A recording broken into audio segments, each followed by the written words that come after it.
Hello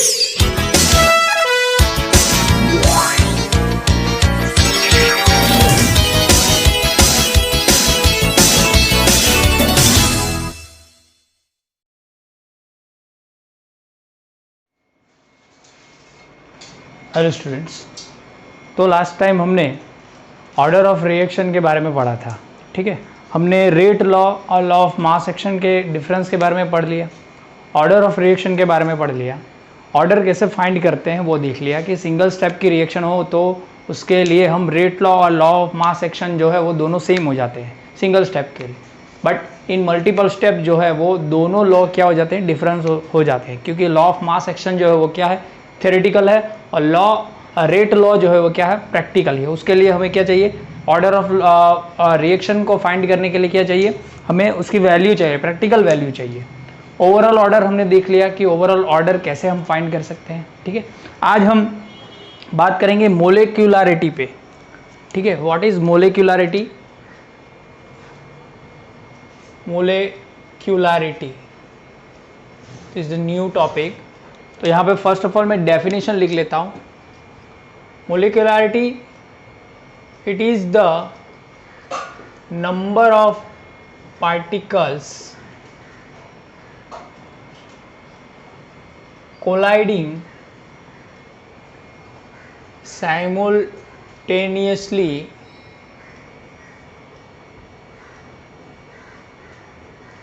eight a point. ये एक easy definition है। अगर हमें बोलना हो कि हम मोलेक्युलरिटी किसे बोलते हैं तो हम ये एक इजी डेफिनेशन दे सकते हैं। ठीक है, चलो एक एनसीईआरटी की भी है कि the number of reacting species which collide simultaneously to bring chemical reaction simultaneously at a point लिख लेंगे तो अच्छा रहेगा, simultaneously at a point to bring chemical reaction is called molecularity। अब ये क्या है सर, आपने क्या लिख लिया वो यहाँ पे मैं आपको क्लियर करवाता हूँ। ठीक है, क्या है ये? तो मान लो कि कोई भी रिएक्शन में आपने अभी तक जो भी रिएक्शन देखी, ठीक है, वो सभी रिएक्शन जो है वो पर्टिकुलरली रिएक्टेंट के बीच हो रही है, मतलब कि रिएक्टेंट के एटम्स पार्टिकल्स के बीच हो रही है। ठीक है, तो रिएक्शन के बीच होता क्या है, तो नॉर्मली आप क्या करते हो कि कोई भी रिएक्शन में एनर्जी देते हो। ठीक है, कोई भी रिएक्शन को कंप्लीट होने के लिए एनर्जी देनी पड़ती है। ठीक है, तो वैसे ही रिएक्शन के अंदर क्या होता है, या तो फिर आप हीट देते हो, नॉर्मली आपको हीट देनी पड़ती है। ठीक है, तो हीट देने से होता क्या है कि इनडायरेक्टली आप एनर्जी दे रहे हो। ठीक है, तो मान लो कि कोई A2 मतलब कि A और A के बीच बॉन्ड है। केमिकल रिएक्शन में क्या होता है कि जो ओल्ड बॉन्ड्स हैं, ठीक है, ओल्ड बॉन्ड्स वो क्या होते हैं, वो ब्रेक डाउन होते हैं। ठीक है, ये क्या होता है, ब्रेक डाउन। ये डेफिनेशन हमने आगे पढ़ी हुई है कि old bonds are break down and new bonds are form. कि केमिकल रिएक्शन में जो ओल्ड बॉन्ड्स रहते हैं, ठीक है, यहाँ पे ये बॉन्ड है वो टूटेगा और ये नया बॉन्ड बनेगा A और B के बीच में। तो ओल्ड बॉन्ड्स है वो ब्रेक डाउन होते हैं। लेकिन कैसे होते हैं, तो जब आप रिएक्शन में एनर्जी देते हो इनडायरेक्टली किसी भी तरह, ठीक है, या फिर आप स्टर करोगे तो भी एक एनर्जी दे रहे हो। ठीक है, बहुत सारी रिएक्शन में स्टर करना पड़ता है मिक्सेबिलिटी के लिए या फिर रिएक्शन प्रोसीड होने के लिए। तो आप स्टर कर रहे हो, एनर्जी दे रहे हो, कुछ भी कर रहे हो, तो वो इनडायरेक्टली आप एनर्जी दे रहे हो रिएक्टेंट को। ठीक है, तो रिएक्टेंट को जब आप एनर्जी दोगे तो उसके पार्टिकल्स जो होंगे वो क्या, उसको एनर्जी मिलेंगे और वो उनकी काइनेटिक एनर्जी क्या हो जाएगी, ज्यादा हो जाएगी। काइनेटिक एनर्जी जब ज्यादा हो जाती है तो क्या है कि वो एक दूसरे के अंदर भागने लगते हैं, मतलब कि एक दूसरे भागने लगेंगे। ठीक है, तब होएगा क्या कि यहाँ पे क्या होता है कि पार्टिकल्स जो है वो क्या करेंगे, काइनेटिक एनर्जी ज्यादा मिल गई तो भागेंगे, मतलब कि सराउंडिंग में जितना भी वो जो वो कंटेनर होगा उसके अंदर पूरा क्या करेंगे, रन करेंगे। ठीक है, तो क्या होगा कि वो जो है वो कोलाइड करेंगे। क्या करेंगे, एट अ स्पेसिफिक पॉइंट क्या करेंगे, कोलाइड करेंगे। कोलाइड मतलब कि धड़ाम। ठीक है, तो नॉर्मली आपको मालूम होगा कि जैसे बहुत सारे एक्सीडेंट होते हैं, वैसे ही पार्टिकल के अंदर भी क्या होता है, एक्सीडेंट होते हैं, मतलब कोलाइड होते हैं। कि नॉर्मली तो हम देखें अगर, ठीक है, तो बहुत सारे रास्ते जब जुड़ते हैं वहाँ पे ज़्यादातर कोलिडेशन होता है, मतलब कि कोलाइड होते हैं। ठीक है, तो जब कोलाइड होगा, ठीक है, जब कोलाइड होगा तो जो वो ओल्ड बॉन्ड्स है वो क्या होंगे, ब्रेक डाउन होंगे। मतलब कि जब ये पार्टिकल और ये पार्टिकल दोनों एक दूसरे से कोलाइड करेंगे तो क्या होगा, बॉन्ड के बीच में क्या होगा, कोलाइड होगा, और ओल्ड बॉन्ड जो है वो क्या होगा, ये ब्रेक डाउन होगा, और न्यू बॉन्ड जो है वो फॉर्म होगा। ओके, लेकिन ये जो मॉलिक्यूल मैं आपको बोल रहा हूं वो एक एट अ स्पेसिफिक पॉइंट, मतलब कि अगर मान लो कि कोई ऐसा पॉइंट है तो इस पॉइंट पे ये कोलाइड होना चाहिए, ये इस पॉइंट में कोलाइड होना चाहिए, ये इसको इस पॉइंट पे होना चाहिए, मतलब कि एट अ स्पेसिफिक पॉइंट पे कोलाइड होना चाहिए, तो ही आप क्या होगा कि केमिकल रिएक्शन प्रोसीड करेगी आगे। ठीक है, और साइमल्टेनियसली, मैंने यहाँ पे लिखा हुआ है साइमल्टेनियसली, मतलब कि एक साथ एट अ स्पेसिफिक पॉइंट। ठीक है, मेरे बॉन्ड तभी, मतलब कि कोई पार्टिकल है, ठीक है, वो कोई रिएक्टेंट है, उसके बॉन्ड तभी टूटेंगे पार्टिकल के साथ जब एट अ स्पेसिफिक पॉइंट, मानो कि यहाँ इस साइड पे साइमल्टेनियसली सभी में, किसी के इस साइड होगा, किसी के इस साइड होगा, किसी के अपवर्ड होगा, at a specific point simultaneously जब हिट करेंगे तभी क्या होगा, बॉन्ड ब्रेक डाउन होगा और नए बॉन्ड बनेंगे। क्लियर हुआ इतना? ओके, तो इसकी प्रोबेबिलिटी कितनी है? अब प्रोबेबिलिटी मतलब कि हम बोल सकते संभावना कितनी है। अब नॉर्मली देखे पार्टिकल ऐसे एक दूसरे के साथ कोलाइड करेंगे, ठीक है, तो वो कितनी होगी? तो अगर आपको मैं बोलूं कि मैक्सिमम, अगर आप मान लो कि एक तो अभी टकरा नहीं सकता पार्टिकल किसी के साथ, ठीक है, दूसरे के साथ कोलाइड करना पड़ेगा, तो मैक्सिमम आपको बोलूं मैं तो 2 पार्टिकल तो हो सकते हैं कोलाइड। ठीक है, मानो कि इसको इस पॉइंट पे कोलाइड करना, इसको इस पॉइंट पे साइमल्टेनियसली, तो ये कोलाइड कर सकते हैं। ठीक है, चलो एक दूसरा रिएक्टेंट आ गया। ठीक है, दूसरा रिएक्टेंट आ गया, वो बोला कि मुझे यहाँ पे इस पॉइंट पे साइमल्टेनियसली सभी कोलाइड करेंगे, तो ये भी हो सकता है। लेकिन अगर मान लो कि ये चौथा आ गया, ये बोला कि मुझे यहाँ पे कोलाइड करना है साइमल्टेनियसली एट दिस पॉइंट, तो ये नहीं हो सकेगा। क्यों? मैक्सिमम, अगर आप मैक्सिमम एक साथ, अब मैं यहाँ पे बोलूँ एनसीईआरटी को फॉलो करते हुए, तो मैक्सिमम जो है वो कोलिडेशन, मतलब कि कोलाइड जो है वो 3 हो सकते हैं मैक्सिमम। ठीक है, उससे ज़्यादा की प्रोबेबिलिटी कम है, वो हमें एनसीईआरटी बोलता है कि 3 से ज़्यादा जो एक्सीडेंट हो सकते हैं, ठीक है, एक्सीडेंट जो हो सकते हैं वो बहुत ही प्रोबेबिलिटी कम है, मतलब कि कम ही है। ठीक है, तो हम यहाँ पे लिख सकते हैं कि probability of collide of reactants is 3 maximum. मतलब कि जो हम एग्जाम्पल ले लें कोई कार वाले का या ऐसे भी कोई भी हो, तो जब सामने हो जाएंगे तो 4 रास्ते होंगे, तो ऐसे तो नहीं होगा कि चारों गाड़ी जो है एक साथ हो जाए, ठीक है, एक्सीडेंट हो जाए, कोलाइड हो जाए। 3 की प्रोबेबिलिटी है लेकिन 4 की प्रोबेबिलिटी नहीं है। ठीक है, तो मैक्सिमम जो कोलिडेशन मतलब कि कोलाइड होगा वो 3 होगा। तो मोलेक्युलरिटी क्या है? तो मैंने बोला वही है, it is the number of particle colliding simultaneously at a point.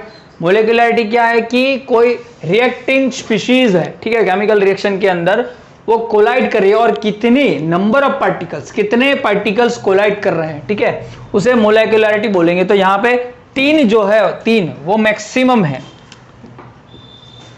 3 जो है वो क्या है, मैक्सिमम है। तो मोलेक्युलरिटी दैट मीन्स क्या होगा, मैक्सिमम मोलेक्युलरिटी क्या होगी, 3 होगी। 3 होगी ना, ठीक है, हम यहाँ पे ऐसा मान लेंगे। ओके, तो चलो रिएक्शन देखते हैं आप यहाँ पे।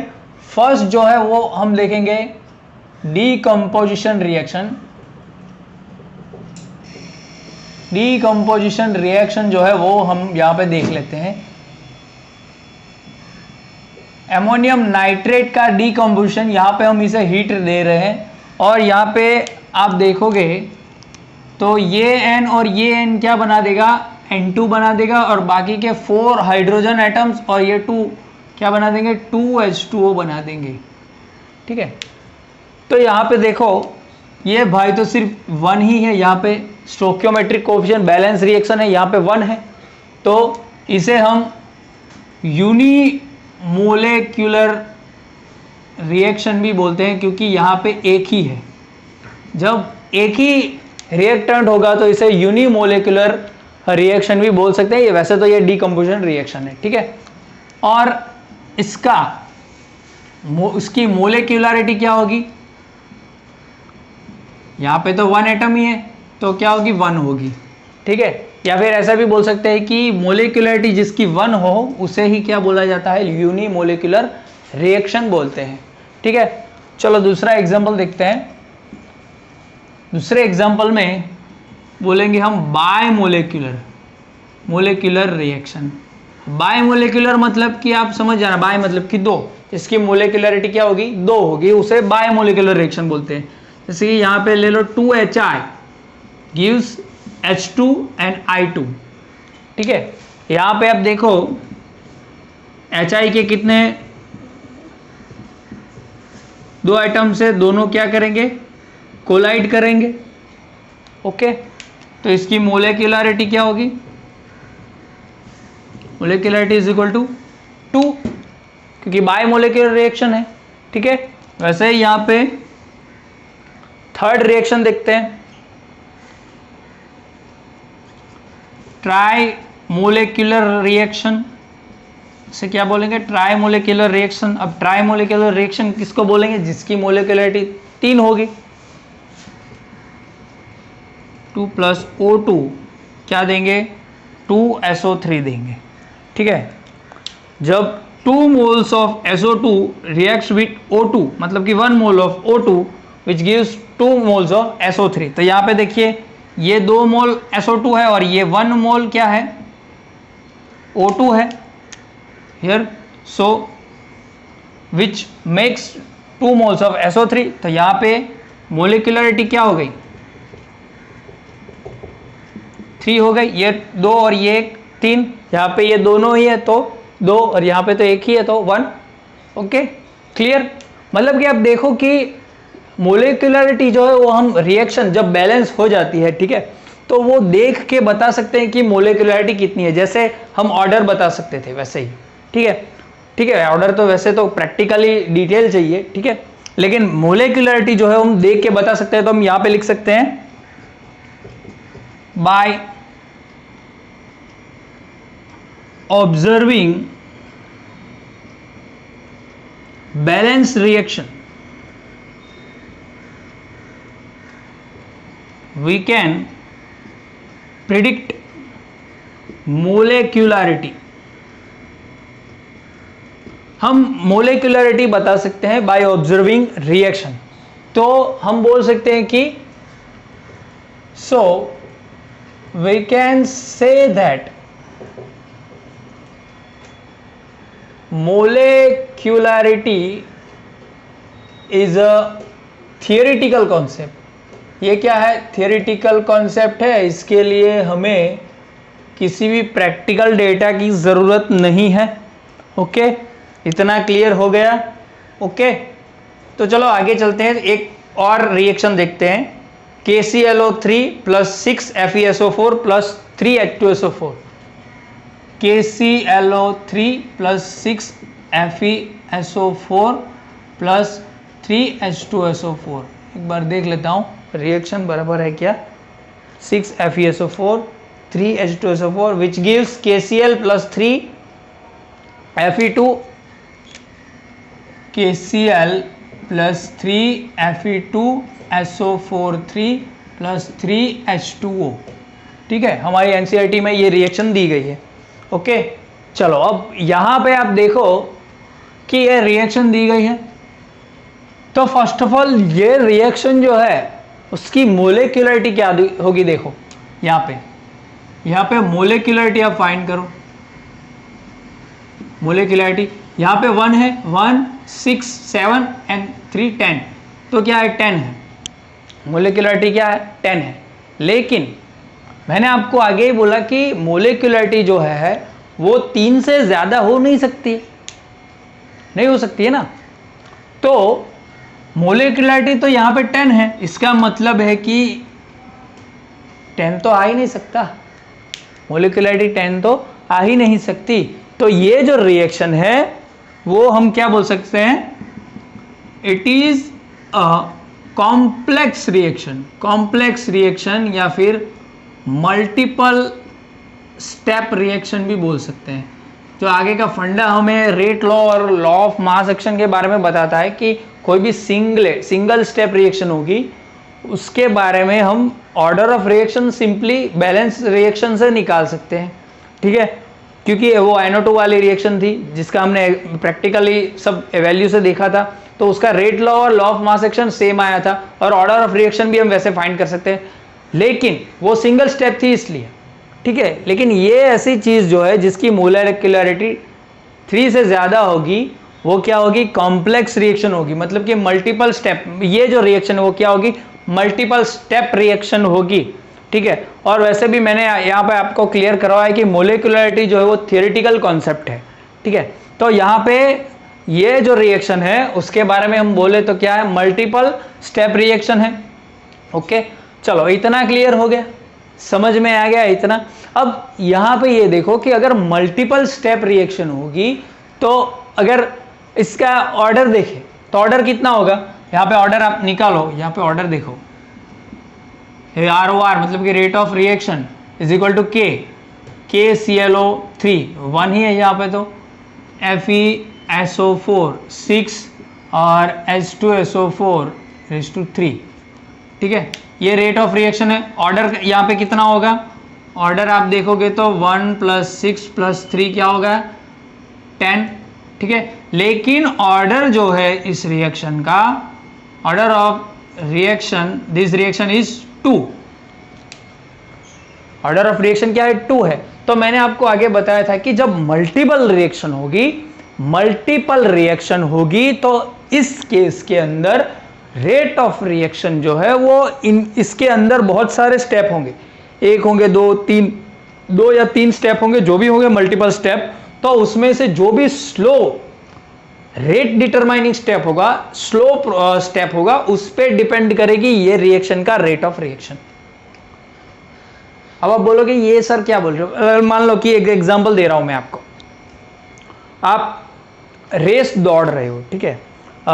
हमारे एनसीईआरटी में एक एग्जांपल दिया गया है रिले रेस का, मतलब कि वो स्टिक लेके भागते हैं 400 रिले दौड़ बोलते हैं उसको, ठीक है। उसमें क्या करना पड़ता है कि 100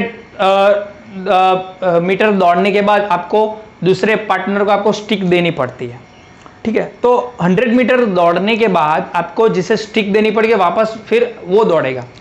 तो अगर मान लो कि कोई रिएक्शन है जो जिसके अंदर रिएक्शन की बात करेंगे, पहले ये एग्जांपल की बात कर लेते हैं। तो अगर मान लो कि ये जो आप रिले की दौड़ की बात की मैंने एग्जांपल में, तो उसमें कौन जीतेगा वो कौन जो है वो डिसाइड करेगा।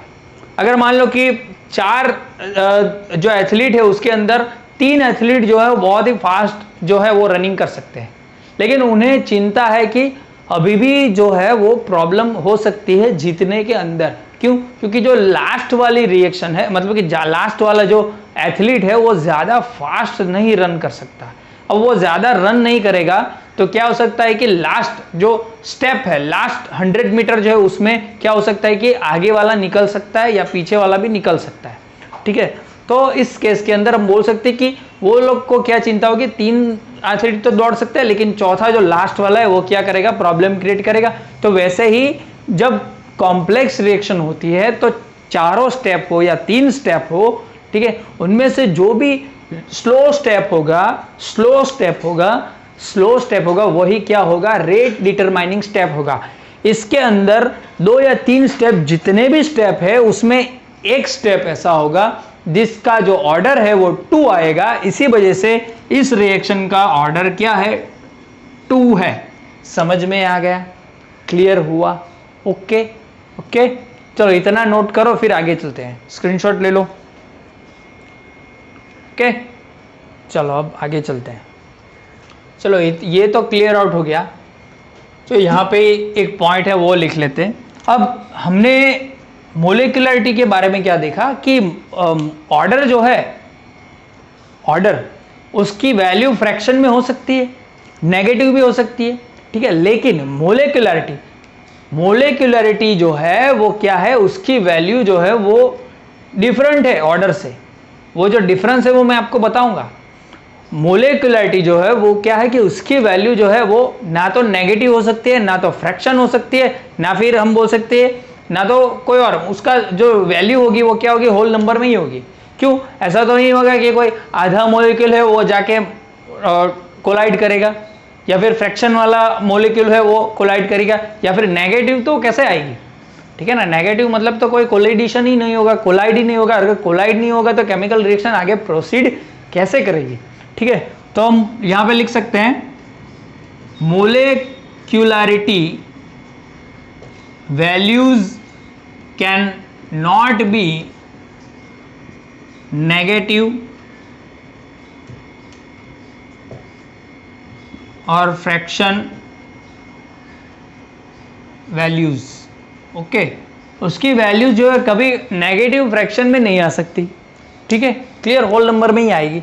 ओके, और थियोरेटिकल कॉन्सेप्ट वाला तो हमने देख लिया, ठीक है। तो अब मोलिकुलरिटी जो है वो सिंगल स्टेप के बारे में, हाँ एक पॉइंट ये भी लिख सकते हैं, इसका मतलब जो कॉम्प्लेक्स रिएक्शन में ये नहीं हो सकता है, तो मोलिकुलरिटी किस में फाइंड कर सकते हैं, मोलिकुलरिटी कैन फाइंड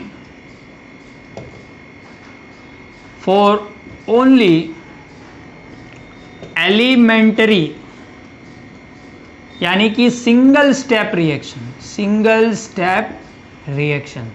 यहां पर डेफिनेशन में भी यूज हुआ है, यहां पे मैंने लिखा नहीं है लेकिन एनसीईआरटी में है, the number of reacting species which collide simultaneously,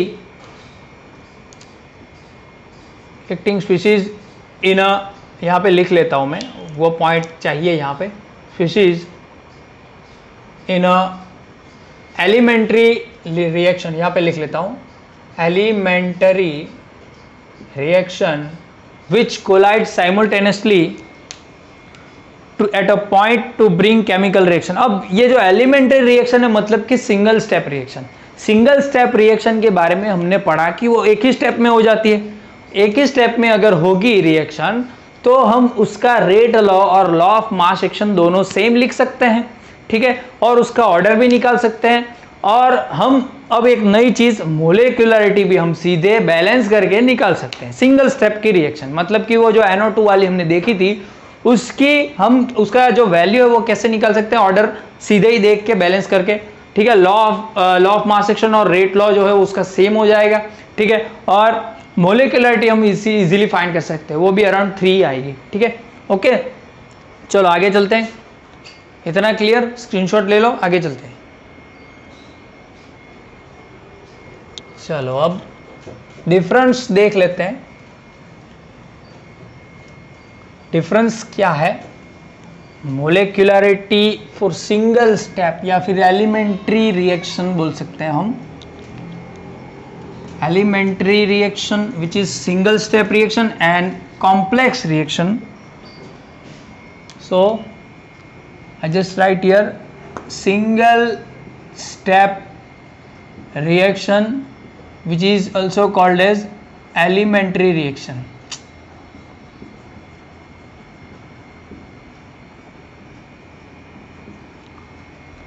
और यहां पे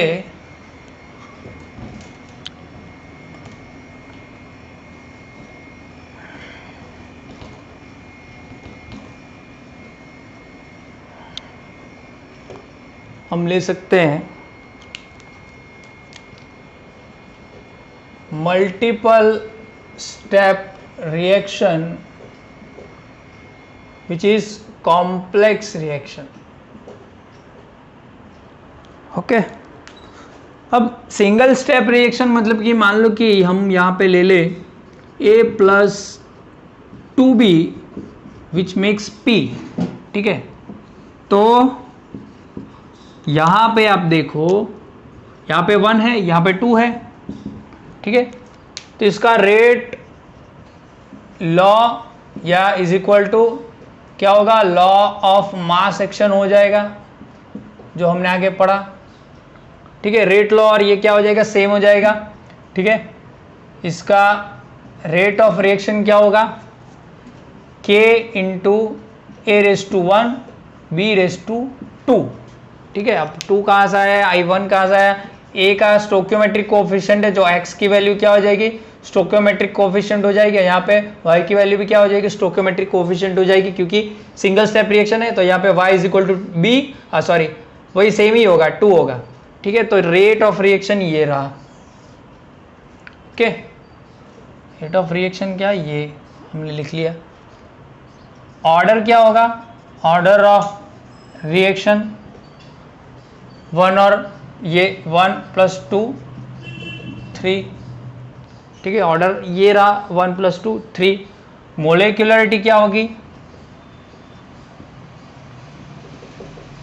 ऑफ रिएक्शन, यहाँ पे देखो इसके 1 मोल इसके 2 मोल, क्या होगा 1 + 2 3, ठीक है। तो ये सिंगल स्टेप के लिए है, ये किसके लिए, सिंगल स्टेप के लिए। अगर डबल स्टेप की बात करें तो हम ले ले 3A + 2B which makes X, ठीक है। ये रिएक्शन, अगर ये कॉम्प्लेक्स रिएक्शन है तो स्टेप 1 इसका हम बना देते हैं 2A +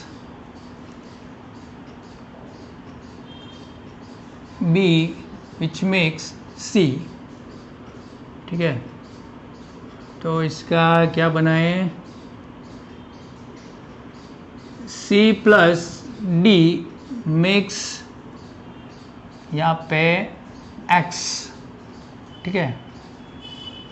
और यहाँ पे बना लेते हैं A + B which makes D।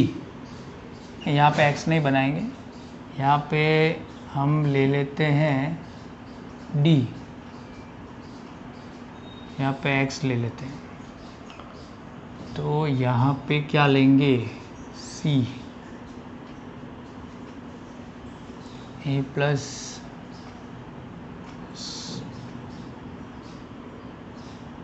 अब एक काम करते हैं 2A ले लेते हैं, 3B कर देते हैं, 2A A + B is equal to C, ठीक है।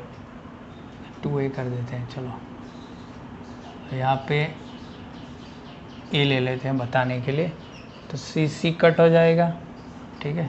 चलो तो यहाँ पे क्या होगा, C कट हो जाएगा, यहाँ पे A कट हो जाएगा, ठीक है।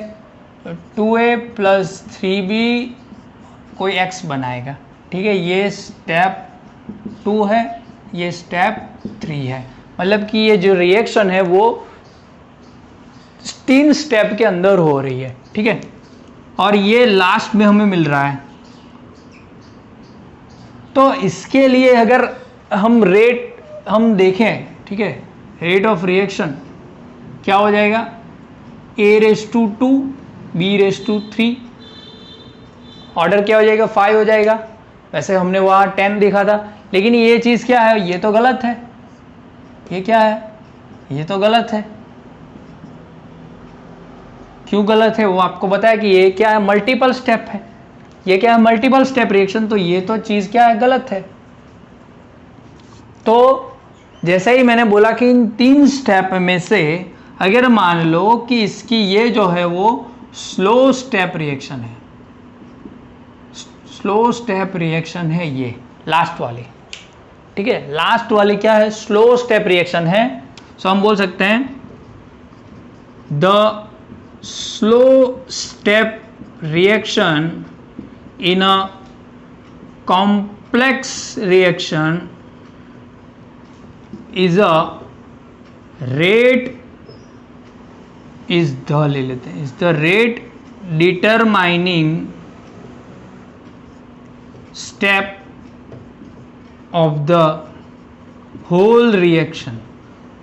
मतलब कि जो स्लो स्टेप रिएक्शन होगी वही पूरे रिएक्शन का क्या करेगी, रेट डिटरमाइन करेगी। मतलब कि अगर मान लो कि इस रिएक्शन की बात करें, इस रिएक्शन की आप बात करो तो इसके अंदर क्या होगा, रेट ऑफ रिएक्शन क्या होगा, rate of reaction is equal to A raise to 1 sorry B raise to 1। ये रेट ऑफ रिएक्शन ये पूरी रिएक्शन का होगा। यहाँ पे 1 मोल है, यहाँ पे भी 1 मोल है, तो क्या है 1 1 है, तो यहाँ पे ऑर्डर क्या हो जाएगा 1 + 1 2, जैसे वहां पे था 10 की जगह 2 था, जैसे मोलिक्युलरिटी क्या हो जाएगी 2 हो जाएगी। ठीक है, क्लियर, समझ में आया ये? ओके, तो ये सिंगल स्टेप रिएक्शन और मल्टीपल स्टेप रिएक्शन का थोड़ा डिफरेंस है। ओके, क्लियर, इतना समझ में आया? चलो एक एग्जांपल देखते हैं। यहाँ पे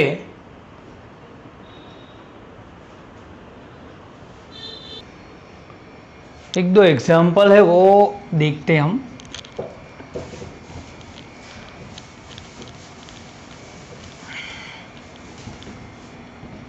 इसके अंदर हम ऑर्डर ऑफ रिएक्शन देखेंगे कैसे फाइंड कर सकते हैं हम।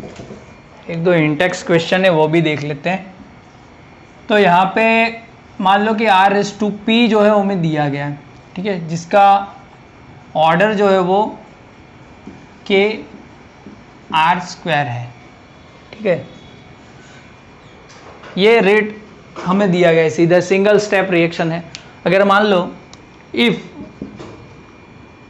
Concentration of R is half, तो रेट ऑफ रिएक्शन क्या होगा। If concentration of R is 3 times, तो क्या होगा। ठीक है, और if concentration of R is double, तो रेट ऑफ रिएक्शन क्या होगा। तो रेट जो है वो तो हमें सीधा दिया गया है, तो कंसंट्रेशन में हमें बदलना है, तो यहाँ पे लिख लो आप ROR is equal to KR²। यहाँ पे मान लो कि R इज इक्वल टू 1 है, तो क्या हो जाएगा 1/2। ठीक है, अब यहाँ पे देखो हाफ किया है, मतलब कि क्या हो जाएगा K 1/2/2। ठीक है, इसका हाफ है ना 1/2 है, क्या हो जाएगा K 1/4, मतलब कि K/4। ठीक है, तो रेट ऑफ रिएक्शन क्या हो गया इसके लिए, यहाँ पे लिख लेता हूँ मैं, यहाँ पे रेट ऑफ रिएक्शन क्या हो गया K/4। ठीक है, K/4 हो गया। ठीक है,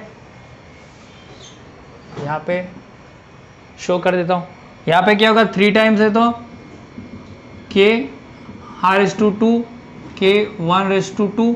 अब ये 1 3 टाइम्स हो गया, 1 × 3 क्या हो गया 3 3/2 9K क्या हो गया 9K। तो हम बोल सकते हैं यहाँ पे ROR क्या हो गया 9K, विच इज 9 टाइम्स। यहाँ पे लिख देता हूँ K/4 पार्ट हो गया और ये क्या हो गया 9 टाइम्स हो गया of K rate of reaction. ठीक है, यहाँ पे डबल करेंगे तो K/2, अब 1 ले लेते हैं, अभी क्या डबल हो गया तो 2, 1 × 2 K/4 विच इज 4K। तो क्या हो जाएगा ROR is equal to 4K which is 4 times of K, 4 times हो गया। ठीक है, तो ऐसे आप ऑर्डर ऑफ रिएक्शन फाइंड कर सकते हो। अगर सिंगल स्टेप है तो कोई प्रॉब्लम ही नहीं है। ठीक है, चलो यहाँ पे 2 इंटेक्स क्वेश्चन दिए हैं वो क्लियर करते हैं, ये स्क्रीनशॉट ले लो। चलो आगे चलते हैं। रेट लॉ और ऑर्डर ऑफ रिएक्शन और मोलिकुलरिटी में क्या डिफरेंस है वो हम अगले वीडियो में आपको क्लियर आउट कराऊंगा। ये वीडियो मैं सिर्फ इंटेक्स क्वेश्चन करा देता हूँ। For a reaction A plus B, इंटेक्स क्वेश्चन है, A प्लस बी प्रोडक्ट बना रहे हैं, ठीक है। इंटेक्स क्वेश्चन कौन सा है? 4.3 है, ठीक है, 4.3 प्रोडक्ट बना रहे हैं। यहाँ पे सीधे सिंगल स्टेप रिएक्शन है। रेट लॉ जो है वो दिया गया है, R is equal to K A raise to 1/2 B raise to 2 ही है ना। तो हमें फाइंड क्या करना है, what is the order of reaction. इस रिएक्शन का ऑर्डर क्या है, तो सीधे ऑर्डर ऑफ रिएक्शन डाल दो, 1/2 प्लस 2, यहाँ पे क्या हो जाएगा, ये तो फ्रैक्शन में भी वैल्यू आ सकती है, ठीक है। तो यहाँ पे क्या हो जाएगा, 1 प्लस 4/2, 5/2, ठीक है। जब एलसीएम निकालोगे तो ये मिलेगा आपको, ठीक है, क्लियर। फिर 4.4 क्या होगा, conversion of molecule X to Y, X to Y जो है वो कन्वर्जन हो रहा है। Follow second order kinetics, if concentration of X is increase to 3 times. अब यहाँ पे क्या है, ROR के, अगर यहाँ पे ऑर्डर दिया गया, ऑर्डर क्या है, सेकंड ऑर्डर की रिएक्शन है, मतलब कि सेकंड ऑर्डर मतलब कि क्या होगा, यहाँ पे रेट ऑफ रिएक्शन देखे तो क्या होगा, X रेस टू 2, तो ये सेकंड ऑर्डर हो सकती है, ठीक है। ये सेकंड ऑर्डर तभी हो सकती है। तो यहाँ पे क्या बोला हमें, 3 टाइम्स कर दे कंसंट्रेशन ऑफ X, ठीक है। तो अगर मान लो कि हम कंसंट्रेशन यहाँ का ले ले इस पे 1 रेस टू 2, अब 3 टाइम्स है, मतलब कि कंसंट्रेशन 1 × 3 क्या हो जाएगा, 3 2 के क्या हो जाएगा 9, ठीक है। यहाँ पे 9 के लिख लेता हूँ। तो क्या हो गया, यहाँ पे 9 टाइम्स हो गया, आगे बोला था वैसे ही हो गया, 9 टाइम्स हो जाएगा। रेट ऑफ फॉर्मेशन क्या हो जाएगा, 9 टाइम्स हो जाएगा, 9 टाइम्स ऑफ के बोल दो, ठीक है, या 9 टाइम्स बोल दो। क्लियर, समझ में आया? ओके, चलो इंटेक्स क्वेश्चन लिख लो। अब ये इस वीडियो में यहाँ तक ही, आगे हम अब जीरो ऑर्डर पे चलेंगे। व्हाट इज जीरो ऑर्डर, जो मैंने आगे बताया था, HCl का जो एक आपको बताया था कि H2 + Cl2 is which makes 2HCl, लेकिन यहाँ पे सबका जो ऑर्डर है वो क्या है, जीरो ऑर्डर है, क्योंकि कंसंट्रेशन चेंज करोगे तो कोई चेंज नहीं आ रहा है रेट ऑफ रिएक्शन में। इसका मतलब कि साइंटिस्ट लोगों ने क्या, जो एक्सपेरिमेंट कर रहे हैं, साइंटिस्ट लोग बोल दो या केमिस्ट बोल दो, उन लोग ने क्या किया कि बोल दिया कि ये जो है रिएक्शन क्या है, जीरो है, क्योंकि जितना भी कंसंट्रेशन चेंज करो रेट ऑफ रिएक्शन में कोई डिफरेंस ही नहीं आ रहा है, ठीक है। तो ये जीरो ऑर्डर की रिएक्शन है, उसके बारे में पढ़ेंगे, ये क्लियर आउट कर लो, अगले वीडियो में देखेंगे।